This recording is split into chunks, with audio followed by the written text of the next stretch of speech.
Hey, I'm Sith King. And I'm Sonic Sons. We're the Rambling Reviewers. And today we're reviewing the non-indicative title. The Good Dinosaur, The Good Dinosaur, yeah, no. I mean, it's not that he's an evil dinosaur, it's not like that's a contrast to the rest of the film. I mean, it's like saying the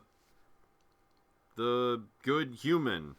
Yeah. It just implies that there's a lot more evil in the world than there actually is.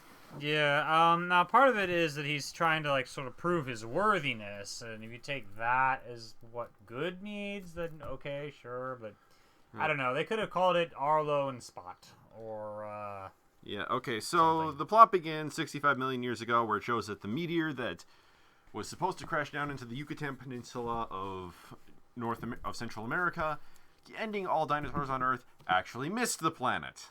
Yay! Then it cuts to millions of years later. Yay! Okay, so it shows Henry, a.k.a. Captain Deadmeat, as I referred to him the instant I saw him. Captain Deadmeat. But the instant you saw him, you knew they were going to go there? I didn't know that so quickly. Yeah, let's just say that I'm a cynical bastard. Okay. Yeah, but he's the dad character of this story. And his wife, who is named... wife. Shut up. Ida, apparently. Ida. So, yeah. Anyway, so these three kids are bored, and that was a neat little sequence. Or It they're was hatched, really funny. I should say. Yeah. First is the daughter. Libby. Libby. Who's sneaky and rambunctious and runs around and does ninja stuff. Yep. Then there's Buck. Whose first act as a living creature is to grab a stick and try to murder literally everything in his sight. He's the Professor Challenger of his day. Yeah. I was sort of like, I guess maybe that's what parenting feels like sometimes. It's like, gosh dang it, you've been here for 5 minutes and you're making a problem. Okay, so then the largest egg hatches, and it's actually the smallest sibling. Yeah, it's actually pretty hilarious because they're watching as like a crack slowly starts to form in the egg. And then Buck runs up to it and starts smacking it with a stick. Buck, stop that. And it's revealed that this new little dinosaur is absolutely terrified, to which I leaned over and said, okay, so he's looking out of his safe shell for the first time ever, and there's creatures that are several hundred times his size. Yeah. What do you think he's going to feel? Yeah, he was scared. Mm-hmm. So that establishes their personalities. We see them growing up. They run this little farm, but they grow corn, apparently. Which, really doesn't make sense, because there is no way that much corn, that the amount of corn that they produce, and it's not even the whole stalk of corn that they're eating. It's just the husks. Just the husks. Not the husks. Cobs. The cobs that they consider food. Yeah, I'm very human-like that way, but I will. Yeah, so it doesn't really make sense because there's no way that amount of food could sustain a bunch of sauropods. No way. So, anyways, it's revealed that Arlo is a massive fuck-up at everything he does because he's scared of everything. Particularly the chickens, Which are super giant chickens or something, but I have several questions. One, why do they have chickens? At all. Do they eat eggs? No, the Apatosaurus were herbivores, purely herbivores, so they don't need eggs. They could trade, maybe, but there's no evidence that they actually had contact with any other civilization, so that's a little odd. Or that they had a way of storing those eggs, so... No, okay, that's a bit of a plot hole. And it's revealed that everyone wants to make their mark on the family's grain silo. The grain silo has the... When I say that, I mean make these marks with their it's a feet. symbolic thing they do. Once you do something significantly impressive, you get to make your mark and show that you're awesome, basically. Yeah. So Arlo, of course, is the one who is lagging behind his siblings and never does anything particularly cool. Because he's so scared and he messes up all his chores. Yep. So eventually his dad says, okay, look, here's what you're going to do. You're going to catch the thing that's been breaking into our silo, even though he said at the beginning of the film, this thing is going to be critter-proof. Yeah, it didn't work out. So, shows exactly how well... shows why these guys are going to die out later. No. But he says, okay, you're going to find this critter, and then you're going to kill it. Doesn't even beat around the bush about it. He wants Arlo to kill this thing. turns out that the critter is a human. A human who runs around like a dog. Yeah, and acts like a dog, too. Yeah, that doesn't entirely make sense, but I know what they're trying to go for. They're establishing this is the relationship we're going for, you know? Okay, so Arlo can't bear to kill this thing. Mostly because, was that out of more of a fear or sympathy? I'm expecting sympathy because I'm a human, but then you explained it as, I was afraid it was all snarling and stuff. I don't know which way it went. I don't know which way it went either. Yeah. So, anyways, once that's accomplished, Henry takes Arlo to follow the creature's tracks, and it goes downstream. Mm-hmm. There's this big river that runs near them, and they're in this valley, and then, oh no, it's a terrible storm, and a flash flood happens, and Henry dies. Yeah, that was sad. Yeah, I was like, God damn it, can I see one movie with you that doesn't involve parents dying? Yeah. Jesus crap. Yeah, no, that's a thing. Yeah, come on, man. Just one movie, man. But anyway, so Arlo and the rest of the family is struggling along now because, Henry was the biggest and strongest out of all of them. So Arlo tries to get his revenge on the critter. Runs after him, and they both fall in the river, and he winds up like hundreds of miles away somehow. He must have been asleep for a long time. He hit his head on a rock, so he must have been asleep for a long time. But then he finds the critter again, whom he eventually names Spot. Yeah, meets what was that guy's name? Because he was like the best character in the movie for a little while. Like a Styracosaur or something. Forrest Woodbrush, apparently, played by Peter Somm. Oh wow, I got it right. It was a Styracosaur. He has various animals perched on his horns, and he says they keep him protected from different types of creatures. Yeah, he was funny. Like he names them all horribly destructive things, like Deathbrush and Nightmare, Bone Crusher. Murderer. I know the third one was Dream Crusher. Remember that? Yeah, he protects me from having unrealistic goals. And then there's Debbie. Pause. And there's no other description for Debbie. Yeah. So yeah, that's where Arlo names Spot, and they start to bond with one another. Mm-hmm. And they start traveling back towards. The bonding had that one weird scene in the midst of it. Yeah, this is like the first big-lipped alligator moment I've seen from Disney in a while. Not just big-lipped alligator moment, but mind-altering substances is a source of comedy big-lipped alligator moment, which is not entirely a normal joke for Disney to make. It was they eat some berry or some fruit of some kind, and then they're tripping, basically. They're just tripping. Yeah, okay, they start having hallucinations. Like, Spot's head grows huge. Yeah. Then Arlo grows 3 extra sets of eyes. Then Spot is laughing, and his tongue is Arlo's head. And then they switch necks and heads, and then they're flying through the air and dancing on clouds and eating berries, and they're laughing, and then it cuts to the next morning when Spot is holding his head and Arlo has his head in a tree. Yep. Good times. Or maybe not. And then they run into Thunderclap and his group of pterodactyls. Who first seem friendly and then immediately turn evil when they munch on his cute little critter thing. Yeah, but they phrase it like they're going to be helping people. Like, we follow the storm, man. Because it's the ultimate thrill. And also the storm provides. Look for people who are in need of help. We found someone in need of help. Then they eat it. Because shut up. Yeah, so run away from them, run. And then they run into friendly. Okay, a great sight gag because it looks like there's another sauropod.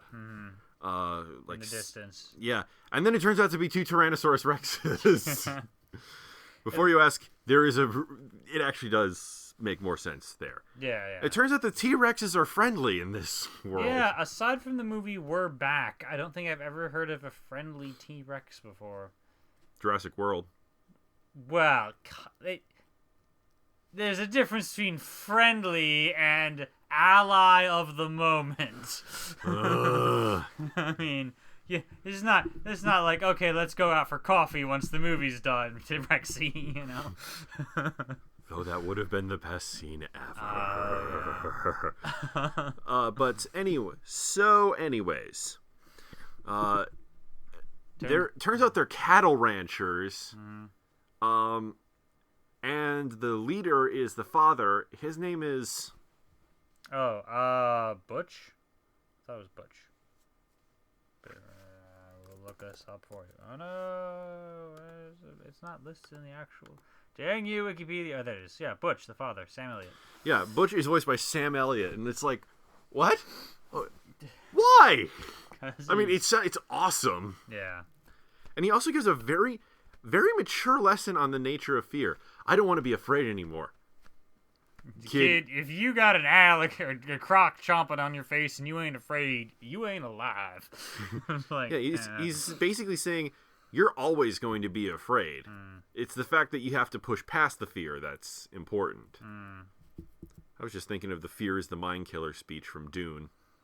Right, yeah. Fear is the mind killer. Fear is the little death that brings total obliteration. I will let it pass through me, and I will be unchanged by it.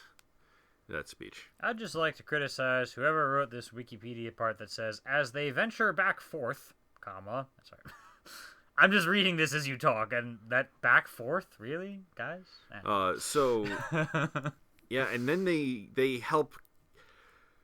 Arlo, the Apatosaurus, helps Butch, the leader of Tyrannosaurus Rex cattle herders, fight off some Velociraptor cattle rustlers. Velociraptors with feathers. First time anyone's actually done that. Jurassic right? World had little. Lil. Well, and so did Jurassic Park 3. Okay, fine. Who watched Jurassic Park 3? I did. I did not. It was best to watch it through the Nostalgia Critic. Yeah. But anyway, anywho. So yeah, that was a thing that happened in a major motion picture. Yeah, why not? Yeah. Rustling with the Velociraptors and stuff. And then they leave. Arlo and Spot leave so they can head back home because they know where the mountain is now. Mm-hmm. The mountain. Yeah, it was kind of funny. They're like, to. we'll take you to this watering hole where someone will know where to go. And then turns out that's totally unnecessary. We just saw the mountain with our eyes. Yeah. Oh, okay. Okay, and so as they're heading there, Spot makes a wolf howling noise, and they see another human, but Arlo takes Spot away from there because he doesn't want to lose him. Mm-hmm. Kind of selfish, but, Well, he turns back on that decision later. Yeah. It's understandable, Yeah. Excuse me. So, after that little incident happens, they see upside-down sky sharks. Yeah, what was up with that, man? Okay, it was the crests of the pterodactyl gang from earlier. Who are apparently flying sideways in order to make this work. No, they're flying upside down. It was their head crest. Oh, was it? Okay, I Yep. looked bigger than that. Yeah, so anyways, then they start attacking It's like, it looked Arlo. like a spaceship up there. It's just like, what is in the clouds? But, I mean, it was good. And they attacked Arlo and stole Spot, and they knocked Arlo off a cliff, and then Arlo got hit in the head with a rock, and in his concussion, he hallucinated that his dad came and freed him. Mm-hmm. Until, in what I thought was honestly a really neat bit, he noticed that he was leaving footprints, but his dad was not. Mm-hmm. So he realized that his dad was dead and said that he's afraid, but he's going to get his friend back. And then he wakes up and he's still tied up in these vines that he was tied up in earlier, which I mentioned to Sonic Sons that I really liked because it didn't raise a plot hole of, well, some movies I've seen do this where it's like the ghost helps them and gets them untied, and then they're untied after the ghost goes away. But no. He's still tied up. It was just that his dad needed to show up to give him a little moral boost. Yeah. But he gets himself untied. Mm-hmm. Then he fights off the pterodactyls and makes Thunderclap, who said he didn't know any fear, feel fear. Good for him. And he saves Spot from a mudslide that was also a flash flood. They go over a waterfall, but they're okay. And then they're almost to the farm, and a bunch of humans show up, and they kind of adopt Spot, or that was Spot's real family, and Spot just got separated. It's hard to think. It was weird for me to figure that out because everyone had white hair, even the children of that other family. Yeah, Spot does not have that hair color. So. It was weird. And he didn't mention having siblings before in his little. He made it with sticks to represent his family. That was a neat moment, by the way. Yeah. That was nice. we're skipping over a bunch because I just want to get the. Yeah, it's okay. We usually spend like about an hour reviewing. Well, there's not like a whole lot of complex detail. Each scene is pretty well self-contained. Mm-hmm. Here's the pterodactyls, and then here's the T-Rexes, and then here's pterodactyls again. So Arlo gives Spot to the humans, and then he goes back to the farm. His mom says hi, but we don't get to hear what the brother and sister have to say. I think it would have been a really neat scene if Arlo had stood up to his brother, like the brother had tried to scare him or something, and Arlo had just been like, yeah, no. Yeah. And Arlo makes his mark on the silo, and movie over. Yeah, it's pretty solid. I advise seeing it. It's good. It's maybe a little formulaic, but not that it like actually bugged me. Like Toy Story in comparison, I felt was more creative in its plotting. Everything was like kind of weird, but in a good way. Of like, what are all these scenarios we're dealing with here? This feels like stuff I haven't seen before. Yeah. The rules that toys work under and so forth, and dealing with Buzz, who's like delusional, like but in a friendly way. Like that's not normal, but it's interesting. Mm-hmm. So this was more kind of standard. Okay, I see here. A boy and his dog. Facing your fear. Hero's journey, a literal journey in this case. To take the other movie they had with a journey that would be Finding Nemo, but there was so much there of Marlin and Dory interacting, for instance, and having like weird, funny moments, and not just sort of, okay, boy and his dog, I know where this is going type of moments, Mm-hmm. So not the best Pixar movie, but like good, I thought it was better than Brave. The good Pixar movie, which is again a non-indicative appellation. Yeah, Brave. Like I don't know. I don't get a whole lot of these movie titles. Brave wasn't really about being brave so much as following the path that these little spirit things set out and being considerate. We said it. Remember, one of our early reviews. Yeah. Okay, so it wasn't really about being brave. Yeah. The Good Dinosaur wasn't. I mean, it was about a good dinosaur, but it wasn't really necessarily the focus of the film. A Dinosaur and His Human might have been a better title. Yeah. And Inside Out was not about a girl getting pulled inside out. At no point was a human turned. Literally, physically, inside out. No. Yeah, so, Pixar's just a bunch of liars. Oh, darn you, Pixar. I'm so confused. Yeah, so just other than that, I just have a few minor quibbles, and they're mostly plot related to the scenery. Like, why do they have chickens? Where the hell are they, and why are they apparently living in Yellowstone National Park? Oh, I guess you answered your first question with the second one. But... When Apatosaurus is, we're not native to North America. But we were talking about this a little, and if there had been dinosaurs in that area, there'd be no evidence nowadays because the super volcano would have blown them up. Oh yeah, that's a good point. But I don't know. Still, yeah. I was actually looking at the continents with the 65 million years ago meteor was going by, and wasn't it more Pangea-ish back then, or do I have that all mixed up in my head? I mean, it looked like a fairly distinct North America to my mind. But North America, to my knowledge, was fairly distinct. Pangea started to break up a long time before. Oh, okay. So, yeah, it was kind of more accurate. I don't know. Okay. Obviously, our T-Rexes are not preying on the Apatosauruses like they might normally do. Actually, they wouldn't, because Apatosaurus lived in the Jurassic period. Oh, right. I always screw that up. T-Rex was in the Cretaceous. Okay, so what did they eat? Anything too stupid to get out of its way. What were the herbivores in the Cretaceous? I'm just wondering. I don't know. Duckbills. Let's see. I heard Pachycephalosaurs. That's an interesting name. I heard some theory that the T-Rexes were actually scavengers and not predators. Yeah, but I reject that. Gigantic things. Why would you evolve to be that huge if you're just a scavenger? I reject that for the same reason that Calvin from Calvin and Hobbes did. Because they are so much cooler as voracious killing machines. Yeah. Oh, T-Rex. Oh, not T-Rexes. Triceratopses were in the Cretaceous. So there you go. Though we saw a Triceratops similar-ish thingamajig. That was a Styracosaur. A Styracosaur, which is similar to a Triceratops. It's part of the same family, the Ceratopsian group. The Ceratopsian. So, anyway, there's not like a lot of huge plot holes we picked apart. What I'd really like to do is pick apart the version of the movie that didn't get made. because this thing was supposed to come out 2 years ago, and they delayed it because they have some quote here. They just said the story is just not working. Is like full stop, just not working. I was like, oh wow, I wonder what was just not working. You know, in August 2014, it says here, the film had been dismantled and completely reimagined, and they had to re-record stuff apparently and whatever. So what was the problem? I guess they fixed it. Good for them, but that leaves us less to talk about.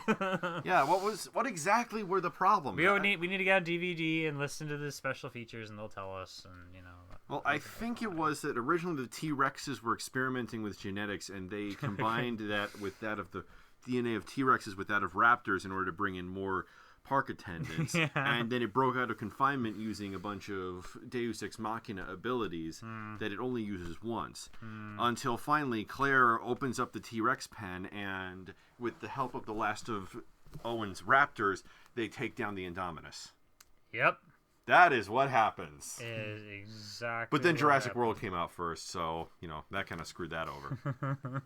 Shit, we need to re-record everything. Re-record everything.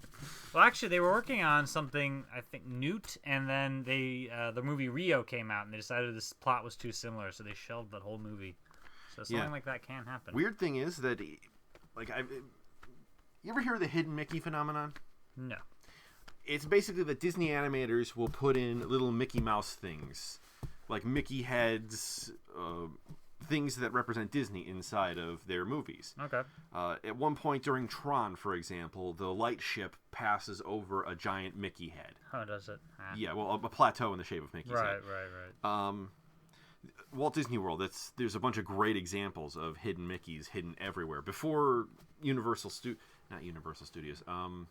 Studios added a gigantic building to the exact center of their area, it used to be that was a giant upside down Mickey face. Oh. But, you can only know that if you saw it on the map. Pixar does the same sort of thing, except it's in reference to other movies. Specifically, future movies. In Ratatouille, you see the rat main character running from a shadow of Doug the dog from Up. Oh, yeah? In Monsters Incorporated, you see him... you see Boo give Sully several toys, including the Luxo ball, a Jessie doll, and a fish from Finding Nemo. Oh, okay, right, Mm-hmm. Yeah. In Finding Nemo, you see that there's an Incredibles comic book at one point. Cool. Mm-hmm. And just in Up, they had there was a quick flashby, but you could see Lotso Huggins Bear from Toy Story 3 in one of the shots. Lots of little things. So were there things like that in this one, or did they skip that? Well, there probably were, but I didn't see them. The thing I was bringing it to is they actually put in stuff for Newt because they thought they were going to be making Newt. Like little Newt things hidden in some of the films, but then it didn't get made. No. The short that preceded them was all right, too. Yeah, it was actually kind of cool in a bunch of different ways. It's about a Hindu kid and his Hindu dad. I think it's Hindu. Yeah, I'm pretty sure it's Hindu. Yeah, okay. The kid wants to play with his toys and watch his cartoons, but the dad wants to pray. Eventually, the kid kind of starts hallucinating. I don't know if it was in his imagination or if something magic actually happened. I guess imagination. So he imagines that the gods of the Hindu people... The gods that they're praying to that day. There's so many gods in Hinduism. Yeah, but the three take the roles of his superheroes and fight off a monster using the power of prayer and other... And bells and things. Yeah, but I'm not doing it right, and I'm afraid of trying too hard because I'm afraid I'll sound racist for not knowing any of this shit. But it's actually really good, and it has a really sweet ending. Yeah, it was where nice. The kid shows that he does appreciate his dad's religion and that he's willing to adapt and show his appreciation for this stuff that is clearly important to his father. Yeah, and based on a mostly true story, says the intro. So that's cool. Yep. So, The Good Dinosaur, there's really not much to say. It's good. Yeah. Yeah, that's it. All right, cool. I guess we're done. There's no like, there's nothing really to pick apart like we all usually do. Yeah, it's He's on a journey. Things happen. There they go. Yeah, I mean, I miss The Last Airbender. Ah. No, I don't. I lied. But no, I don't. Yeah, no, in small doses maybe. Okay, but at least that. I mean, it's been so long since we've seen a really bad movie. We'll find one soon enough. Oh, you bet we will, because I plan on lending you a movie. Oh no! Jupiter Rising, and you have to watch it, my friend. Oh, that's our hidden Mickey for this episode. You have to watch Jupiter Rising. Okay. I'm not gonna watch it again because one time nearly killed me, my friend. I can watch it. And then we're going to review it. Oh, we will. And it will hurt. You actually bought Jupiter Rising so you could lend it to me. Yes. Oh my gosh, that just shows how devoted we are to our craft, ladies and gentlemen. We are reviewers. Craft? No, I just want to hurt people. Oh, that too. If I have to hurt, all of you are going down with me, you assholes. Mostly I'm doing this because I do eventually want to do the top 5 worst movies we've ever reviewed. Yeah. I'll do one of those. I plan on having dishonorable mentions as well. Things that were bad, but they weren't bad enough to get onto the list. Well, this one won't be in either of those lists because it's good. This was a honestly good movie. It's good. It's kind of sad to review a good movie because there's nothing to say other than it's good. I mean, sometimes a good movie has lots of complexity you want to look at in detail. Wrath of Khan. But this is just kind of simplistic. Good, simple. Okay. There was Family a girl film. next to us in the theater who was crying at the end of this film. And she was telling herself not to cry, and I was like, no, it's okay. You're allowed to cry. If you ever need permission from a stranger, here it is. Yeah, You need permission from a stranger to cry. Go ahead. There's no way to make that sound not creepy. I'm sorry. I'm attempting. Anyway. Okay. Well, anyways, I think that's everything. Okay, cool. Anyways, I'm Sith King. I'm Sonic Sons. We're signing off.